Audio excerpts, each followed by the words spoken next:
क्या दोस्तों आपको पता है हाल ही में वर्ष 2020 का ग्लोबल टीचर्स अवार्ड किसको प्रदान किया गया? हाल ही में किस रेलवे स्टेशन का नाम बदलकर मां बाराही देवी धाम कर दिया गया है? प्रति वर्ष विश्व मृदा दिवस कब मनाया जाता है?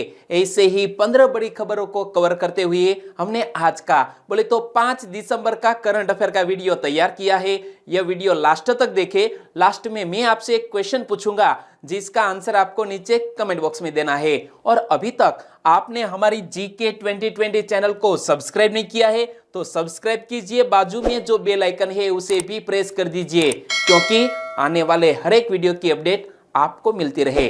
चलिए स्टार्ट करते हैं पहले क्वेश्चन से।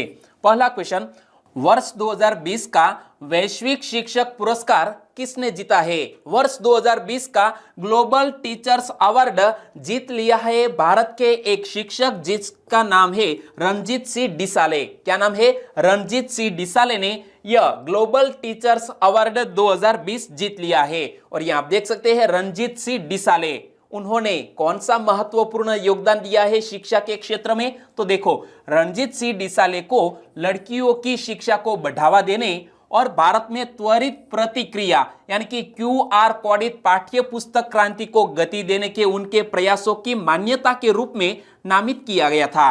यानी कि हमारे रणजीत सिंह डिसाले ने जो हमारी टेक्स्ट बुक आती है इसमें QR कोड सिस्टम दाखिल किया। उनके जरिए कोविड-19 के कारण भी बच्चे अपने घर पर बैठे QR कोड स्कैन करके पढ़ाई कर सकते हैं डिजिटल रूप से।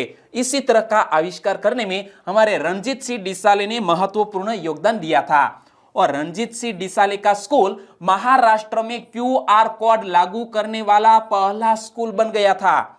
महाराष्ट्र के सोलापुर जिले के परितेवाड़ी गांव के 32 वर्षीय रणजीत सिंह डिसाले दुनिया भर के 10 फाइनलिस्टों में से विजेता बने हैं। यानी कि 10 फाइनलिस्ट में यहां 9 जो फाइनलिस्ट थे उनको भी हमारे रणजीत सिंह डिसाले ने पुरस्कार की राशि बांटने की भी बात की है। तो देखो, वार्की फाउंडेशन द्वारा शुरू किया गया यह पुरस्कार यूनेस्को के सहयोग से दिया जाता है। तो किस फाउंडेशन के द्वारा यह पुरस्कार प्रदान किया जाता है? वार्की फाउंडेशन के द्वारा। और वार्षिक वैश्विक शिक्षक पुरस्कार विजेता को कितनी राशि दी जाती है? दोस्तों, $1 मिलियन, 1 मिलियन US राशि प्रदान की जाती है। वार्की फाउंडेशन द्वारा वैश्विक शिक्षक पुरस्कार कब शुरू किया गया है? तो 2015 में। और पिछले साल 2019 में यह पुरस्कार किसने जीता? आपको याद है तो नीचे कमेंट सेक्शन में लिखिए। मैंने इस क्वेश्चन के ऑप्शन में इस व्यक्ति का नाम भी दिया है। दूसरा क्वेश्चन, निम्न में से किस रेलवे स्टेशन का नाम बदलकर मां बाराही देवी धाम कर दिया गया?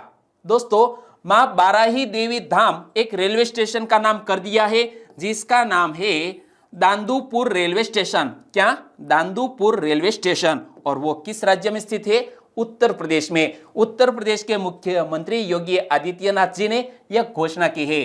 तो लखनऊ वाराणसी रेल खंड पर प्रतापगढ़ बादशाहपुर के बीच स्थित दांदूपुर रेलवे स्टेशन का नाम अब मां बाराही देवी धाम होगा। इसके लिए केंद्र सरकार की सहमति मिल गई है और वहीं मुख्यमंत्री योगी आदित्यनाथ ने भी नाम परिवर्तन को हरी झंडी दे दी है। यानी कि अब आपको याद रखना है दांदूपुर रेलवे स्टेशन जिसका नाम बदलकर मां बाराही देवी धाम कर दिया गया है। तो यह मां बाराही देवी धाम क्यों कर दिया गया है? क्योंकि यहां प्रति वर्ष एक मेला लगता है। तो जनपद प्रतापगढ़ के रानीगंज तहसील मुख्यालय स्थित इस रेलवे स्टेशन का नाम बदलने की मांग लंबे समय से चल रही थी। और स्टेशन से करीब 6 किलोमीटर दूर परशुरामपुर गांव में ऊंचे टीले पर मां बाराही देवी का मंदिर है और यहां दर्शन करने के लिए काफी संख्या में लोग आते हैं और यहां प्रति वर्ष मेला भी लगता है और इसीलिए इस मां के नाम पर रेलवे स्टेशन का नामकरण किया गया है। तीसरा क्वेश्चन, एशिया कप 2021 टूर्नामेंट की मेजबानी कौन करेगा? एशिया कप क्रिकेट टूर्नामेंट 2021 की मेजबानी करने जा रहा है हमारा पड़ोसी मुल्क, बोले तो श्रीलंका। यानी कि इस क्वेश्चन का सही आंसर है श्रीलंका। वर्ष 2020 में यह Asia cup cricket tournament Pakistan देश में आयोजित होने वाला था, लेकिन कोविड-19 के कारण उस पर रोक लगा दी गई थी। पहले एशिया कप इस साल अगस्त और सितंबर के बीच पाकिस्तान में होना था, लेकिन कोरोना महामारी के कारण टूर्नामेंट आयोजित नहीं किया जा सका। अब इसे 2021 जून में श्रीलंका में आयोजित किया जाएगा। कहां पर? श्रीलंका में आयोजित किया जाएगा, लेकिन 2022 में दोस्तों पाकिस्तान देश में आयोजित किया जाएगा। पाकिस्तान 2022 में एशिया कप आयोजन करेगा, जबकि 2021 में श्रीलंका को टूर्नामेंट की मेजबानी का मौका मिला है। 2009 में श्रीलंका की टीम पर हुए आतंकी हमले के बाद से ही दुनिया भर की क्रिकेट टीम में पाकिस्तान जाने से कतराती है। यानी कि इस तरह का हादसा पाकिस्तान में होता रहता है और इसीलिए क्रिकेट टीम को पाकिस्तान में भेजना एक बहुत बड़ा रिस्क माना जाता है। और जब 2021 में आयोजन होने जा रहा है श्रीलंका देश में, तो श्रीलंका की कैपिटल का नाम क्या है? श्री जयवर्धने पुरेकोट्टे, जो श्रीलंका की एडमिनिस्ट्रेटिव कैपिटल है, और कोलंबो श्रीलंका की कॉमर्शियल कैपिटल है। दोनों एक दूसरे के पास ही है, श्री जयवर्धने पुरेकोट्टे और कोलंबो। और श्रीलंका के प्रधानमंत्री कौन है? महिंदा राजपक्षे। श्रीलंका के राष्ट्रपति कौन है? गोटाबया राजपक्षे। और श्रीलंका की करेंसी क्या है? श्रीलंकाई रुपया। और भारत से श्रीलंका देश की दूरी महज 31 किलोमीटर है। यहां देख सकते हैं दोस्तों, यहां पर भारत और यहां पर श्रीलंका, दोनों के बीच की जो दूरी है वो महज 31 किलोमीटर ही है, और गल्फ ऑफ मन्नार दोनों के बीच स्थित है। चौथा क्वेश्चन, हाल ही में किस राज्य के कीवी को जैविक प्रमाण पत्र, बोले तो ऑर्गेनिक सर्टिफिकेट दिया गया है? एक राज्य के कीवी नामक एक फ्रूट को ऑर्गेनिक सर्टिफिकेट दिया गया है, और इस राज्य का नाम है अरुणाचल प्रदेश। अरुणाचल प्रदेश के कीवी नामक जो फ्रूट है उसको ऑर्गेनिक सर्टिफिकेट दिया गया है। अरुणाचल प्रदेश कीवी के लिए जैविक प्रमाण पत्र प्राप्त करने वाला देश का पहला राज्य बन गया है, और यह प्रमाण पत्र पूर्वोत्तर क्षेत्र के लिए mission organic value chain development योजना के तहत दिया गया है।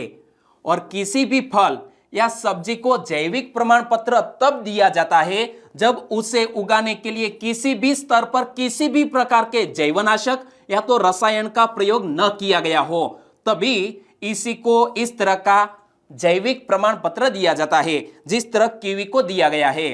और किसी भी उत्पाद को जैविक प्रमाण पत्र विनियामक निकाय agriculture and processed food products expert development authority, short में बोले तो एपीडा के मूल्यांकन के बाद ही दिया जाता है। यानी कि किसके द्वारा मूल्यांकन किया जाता है?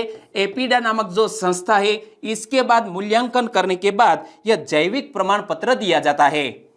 और यह कीवी नामक जो फल है वो विशेषकर दक्षिण और मध्य चीन के यांगत्से नदी की घाटी में पाया जाता है।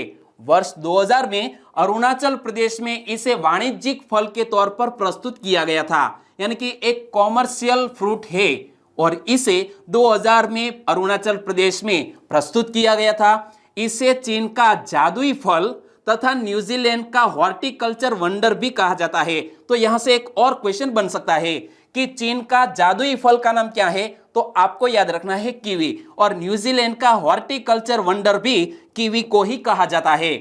पांचवा क्वेश्चन, हाल ही में विश्व मृदा दिवस कब मनाया गया?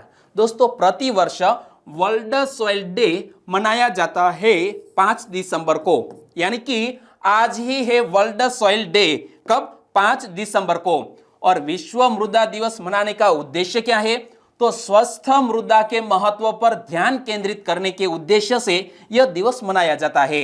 वर्ष 2019 के लिए विश्व मृदा दिवस की थीम क्या थी? याद रखो, पिछले साल वर्ल्ड सॉइल डे 2019 की थीम मृदा का कटाव बंद करो, हमारे भविष्य को बचाओ 2019 की थीम। और 5 दिसंबर को विश्व मृदा दिवस किसने घोषित किया? तो हमारे संयुक्त राष्ट्र महासभा ने यह दिवस घोषित किया। और पहला आधिकारिक विश्व मृदा दिवस कब मनाया गया था?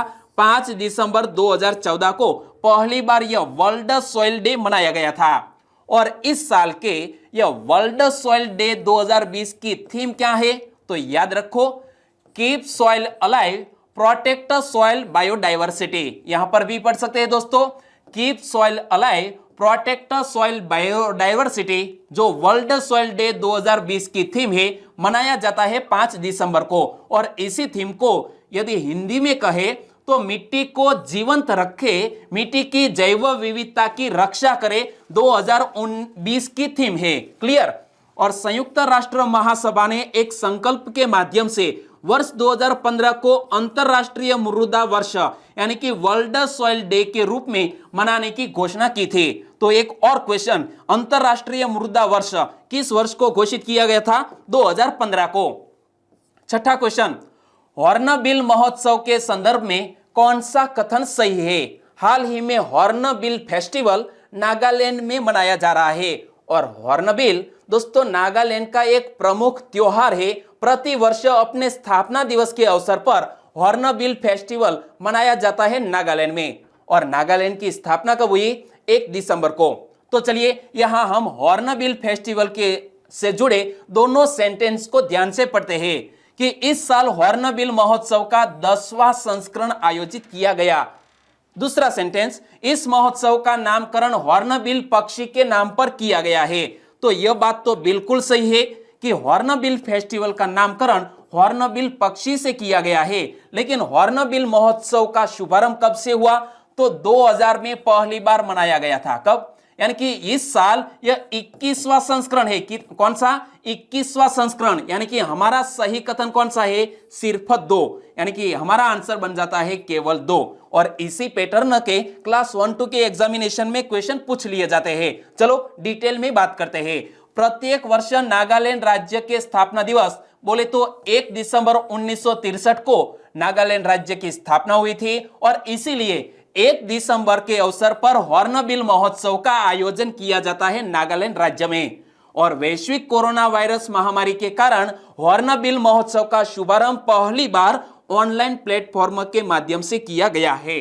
और यह हॉर्नबिल महोत्सव का 21वां संस्करण है तथा इसका आयोजन 1 से 5 दिसंबर 2020 तक किया जाएगा। कितने दिन तक चलेगा? 5 दिन तक। और इस महोत्सव का नामकरण हॉर्नबिल पक्षी के नाम पर किया गया है तथा इस महोत्सव की शुरुआत वर्ष 2000 में की गई थी। और इसलिए इस साल यह 21वां संस्करण है। क्लियर। और हॉर्नबिल किस राज्य का राजकीय पक्षी है? वो भी एक जीके से जुड़ा हुआ क्वेश्चन। हॉर्नबिल अरुणाचल प्रदेश और केरल राज्य का राजकीय पक्षी है।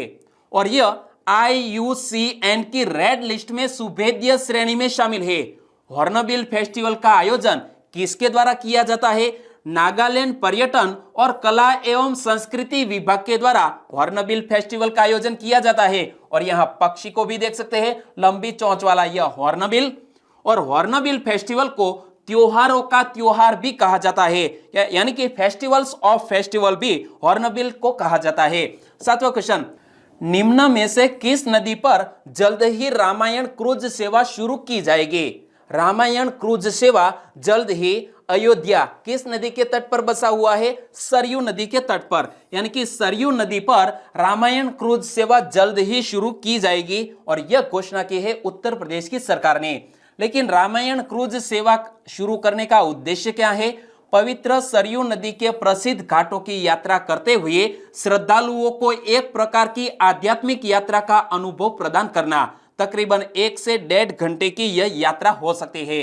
क्रूज के अंदर का हिस्सा और बोर्डिंग पॉइंट को रामचरितमानस की थीम के आधार पर डिजाइन किया जाएगा।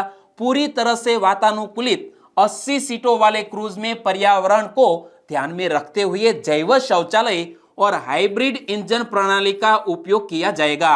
यानी कि नदी का पानी भी प्रदूषित नहीं होगा इसी तरह की सिस्टम से। और सरयू नदी जिसके अन्य नाम भी है, सरयू नदी को घाघरा, सरजू और शारदा नाम से भी जाना जाता है। तो सरयू नदी हिमालय से निकलकर उत्तरी भाग के गंगा मैदान में बहने वाली एक नदी है जो बलिया और छपरा के बीच में गंगा से मिल जाती है। और सरयू नदी की प्रमुख सहायक नदी कौन सी है? राप्ती। कौन सी? राप्ती सरयू की प्रमुख सहायक नदी है। 8वां क्वेश्चन, निम्न में से किस राज्य की सरकार ने सभी कर्मचारियों के लिए किसी भी प्रकार के तंबाकू उत्पाद के उपभोग पर प्रतिबंध लगा दिया है। दोस्तों बहुत ही अच्छा कदम उठाया गया है। एक राज्य की सरकार ने सभी जो अपने कर्मचारी है वो किसी भी प्रकार की तंबाकू से जुड़ी हुई प्रोडक्ट्स नहीं खा सकते, और इस तरह का कदम उठाया है झारखंड राज्य की सरकार ने। इसलिए इस क्वेश्चन का सही आंसर है झारखंड। तो हाल ही में झारखंड सरकार ने एक अध्यादेश के माध्यम से राज्य सरकार ने कर्मचारियों के लिए तंबाकू के सेवन से परहेज संबंधी एक शपथ पत्र प्रस्तुत करना अनिवार्य बना दिया है, और यह आदेश 1 अप्रैल 2021 से लागू किया जाएगा। कब से? 1 अप्रैल 2021 से। और भारत ने वर्ष 2004 में World Health Organization Framework Convention on Tobacco Control की रूपरेखा के तहत समझौते की पुष्टि की है। और एक बात याद रखो कि प्रति वर्ष वर्ल्ड नो टोबैको डे यानी कि विश्व तंबाकू निषेध दिवस कब मनाया जाता है? 31 मई को मनाया जाता है। लेकिन जब तंबाकू फसल की बात आती है तो तंबाकू से जुड़ा हुआ एक कार्यक्रम भी हमारी सरकार ने लॉन्च किया। राष्ट्रीय तंबाकू नियंत्रण कार्यक्रम कब शुरू किया गया? 2008 में। तो यह कार्यक्रम का उद्देश्य क्या है? तंबाकू की खपत को नियंत्रित करना और तंबाकू से होने वाली मौतों को कम करना। और यहां पर आप देखो, जिंदगी चुनो तंबाकू नहीं, यानी कि आपको यदि जिंदा रहना है तो आपको तंबाकू को छोड़ना होगा। तंबाकू का मूल उद्भव स्थान कौन सा है? अमेजन नदी की घाटी बोले तो ब्राजील में। और सर्वप्रथम 16वीं शताब्दी में जहांगीर के काल में पुर्तगालियों द्वारा भारत यह तंबाकू लाया गया था। भारत के शीर्ष तंबाकू उत्पादक राज्य कौन कौन से हैं? तो आंध्र प्रदेश और गुजरात। लेकिन पूरे विश्व में सबसे बड़ा तंबाकू उत्पादक और उपभोक्ता देश कौन है? तो चीन पहले नंबर पर और भारत दूसरे नंबर पर है। 9वां क्वेश्चन, बौद्धिक संपदा अधिकार के क्षेत्र में परस्पर सहयोग के लिए भारत ने किसके साथ समझौता किया है? हाल ही में इंटेलेक्चुअल प्रॉपर्टी प्रोटेक्शन से जुड़ा एक समझौता किया है भारत ने अमेरिका देश के साथ, यानी कि इस क्वेश्चन का सही आंसर है अमेरिका। बौद्धिक संपदा अधिकार के क्षेत्र में सहयोग के लिए समझौते की बात करें तो इस समझौते से बौद्धिक संपदा अधिकार के क्षेत्र में दोनों देशों के बीच उद्योगों, विश्वविद्यालयों, अनुसंधान और संस्थाओं के स्तर पर अनुभवों और बेहतरीन तौर तरीकों तथा ज्ञान को साझा करने में मदद मिलेगी। और जब समझौता किया है अमेरिका देश के साथ तो यह नए फैक्ट भी आप याद रख लो कि अमेरिका की कैपिटल का नाम है वॉशिंगटन डीसी और अमेरिका की करेंसी है अमेरिकी डॉलर। लेकिन अमेरिका के नवनिर्वाचित राष्ट्रपति कौन? जिसने हाल ही में चुनाव जीत लिया है? Joe Biden. और अमेरिका में नवनिर्वाचित उपराष्ट्रपति कौन होगी? भारतीय मूल की कमला हैरिस अमेरिका में उपराष्ट्रपति पद पर। और मनोनीत वित्त मंत्री जेनेट येलन वो अमेरिका की पहली वित्त मंत्री बनने जा रही है। और आर्थिक सलाहकार परिषद की एक अध्यक्ष जो पहली अश्वेत महिला बनने जा रही है। इनका क्वेश्चन दोस्तों कल के करंट अफेयर में मैंने आपसे पूछा था, सिसिलिया राउज। तो यह नए जो महत्वपूर्ण पद है वो आपको याद रखने होंगे। 10वां क्वेश्चन, हाल ही में किस अभिनेता ने अपनी राजनीतिक पार्टी के गठन की घोषणा की है? दोस्तों तमिलनाडु में चुनाव आ रहे हैं और तमिलनाडु के एक जाने माने साउथ एक्टर है जिसका नाम है रजनीकांत। और रजनीकांत ने अपनी राजनीतिक पार्टी के गठन की घोषणा की है। इमेज में देख सकते हैं रजनीकांत, जिसे दक्षिण में भगवान के नाम से भी जाना जाता है। अभिनेता रजनीकांत अगले महीने अपनी राजनीतिक पार्टी की घोषणा करेंगे। उन्होंने कहा है कि तमिलनाडु विधानसभा के लिए आगामी चुनाव भ्रष्टाचार मुक्त, पारदर्शी और पक्षपात रहित होगा। और श्री रजनीकांत ने हाल ही में अपने प्रशंसकों से मुलाकात करने के बाद पार्टी गठन की घोषणा की है। और तमिलनाडु विधानसभा का चुनाव अगले वर्ष यानी कि 2021 की पहली 6 माही में होना है। 11वां क्वेश्चन, हाल ही में विश्व मलेरिया रिपोर्ट 2020 किसने जारी की? वर्ल्ड मलेरिया रिपोर्ट 2020 हाल ही में जारी की है वर्ल्ड हेल्थ ऑर्गेनाइजेशन ने, यानी कि इस क्वेश्चन का सही आंसर है WHO। और विश्व मलेरिया रिपोर्ट की बात करें तो भारत ने मलेरिया के मामलों में कमी लाने का काम प्रभावी रूप से किया है, यानी कि बहुत ही कम पेशेंट हमारे भारत देश में इस साल पाए गए। भारत एकमात्र उच्च स्थानिक देश है जिसने वर्ष 2018 की तुलना में वर्ष 2019 में 17.6% की गिरावट दर्ज की है, यानी कि हमारे जो यहाँ मलेरिया के मामले हैं इसमें काफी गिरावट आई है। और जुलाई 2019 में भारत के 4 राज्यों बोले तो पश्चिम बंगाल, झारखंड, छत्तीसगढ़ और मध्य प्रदेश में high burden to high impact नामक एक कार्यक्रम भी शुरू किया गया। कौन सा? High burden to high impact. और इसी के तर्ज पर दोस्तों इस तरह का कार्यक्रम 11 देशों में भी चलाया गया, जिसका मुख्य कारण था मलेरिया के बारे में जागरूकता फैलाना। और प्रति वर्ष वर्ल्ड मलेरिया डे कब मनाया जाता है? 25 अप्रैल को वर्ल्ड मलेरिया डे मनाया जाता है। 12वां क्वेश्चन, प्राथमिक स्तर पर मातृभाषा में शिक्षा की सुविधा का प्रावधान संविधान के किस अनुच्छेद में किया गया है? हमारे कॉन्स्टिट्यूशन ऑफ इंडिया में अनुच्छेद 350 ए में इस तरह का प्रावधान किया गया है कि हमारे प्राइमरी स्कूल के जो बच्चे हैं वो अपनी शिक्षा मातृभाषा में ही प्राप्त करें। और यह क्वेश्चन सुर्खियों में क्यों आया? क्योंकि हाल ही में केंद्रीय शिक्षा मंत्री ने छात्रों को अपनी मातृभाषा में तकनीकी शिक्षा प्रदान करने हेतु रोड मैप तैयार करने के लिए एक कार्यदल यानी कि टास्क फोर्स का गठन किया है। और इसकी स्थापना सचिव उच्च शिक्षा अमित खरे की अध्यक्षता में की जाएगी। और इसका उद्देश्य क्या होगा? तो इसका उद्देश्य प्रधानमंत्री के दृष्टिकोण छात्र अपनी मातृभाषा में व्यावसायिक पाठ्यक्रमों जैसा कि चिकित्सा, इंजीनियरिंग, कानून आदि में आगे बढ़ सके उनको प्राप्त करना है। यानी कि न्यू एजुकेशन पॉलिसी कब लॉन्च की गई? 2020 में। पिछली जो एजुकेशन पॉलिसी थी यानी कि शिक्षा नीति तो 1986 में लॉन्च की गई थी और हाल ही में 34 साल के बाद यह न्यू एजुकेशन पॉलिसी आई है। और यह राष्ट्रीय शिक्षा नीति यानी कि NEP 2020 का हिस्सा है जो कक्षा 8 तक क्षेत्रीय भाषा में पढ़ने और पाठ्यक्रम को एक ऐसी भाषा में तैयार करने पर केंद्रित है कि वह छात्र के लिए सहज हो। यानी कि जिस तरह हम अनुकूल हो सके इसी तरह के पाठ्यक्रम को निर्मित किया जाएगा। इस तरह का प्रावधान NEP 2020 में किया गया है। और हम कॉन्स्टिट्यूशन की बात करें तो भारतीय संविधान का भाग 17 और भाग 17 में अनुच्छेद 343 से 351 तक आधिकारिक भाषाओं से संबंधित है। और उनमें से अनुच्छेद 350 ए जिसकी हम बात करते हैं उनमें कहा गया है कि प्राथमिक स्तर पर मातृभाषा में ही शिक्षा की सुविधा हो। तो इस अनुच्छेद के मुताबिक प्रत्येक राज्य और राज्य के भीतर प्रत्येक स्थानीय प्राधिकारी भाषाई अल्पसंख्यकों के बच्चों को प्राथमिक स्तर पर मातृभाषा में शिक्षा प्रदान करने की व्यवस्था करेंगे। अनुच्छेद 120 की बात करें तो अनुच्छेद 120 के तहत संसद में प्रयोग की जाने वाली भाषा के मामले में यह अनुच्छेद 120 है और संसदीय कार्यवाही हेतु हिंदी या अंग्रेजी भाषा के उपयोग का प्रावधान करता है, लेकिन साथ ही संसद सदस्यों को अपनी मातृभाषा में अभिव्यक्ति का अधिकार प्रदान करता है। अनुच्छेद 120।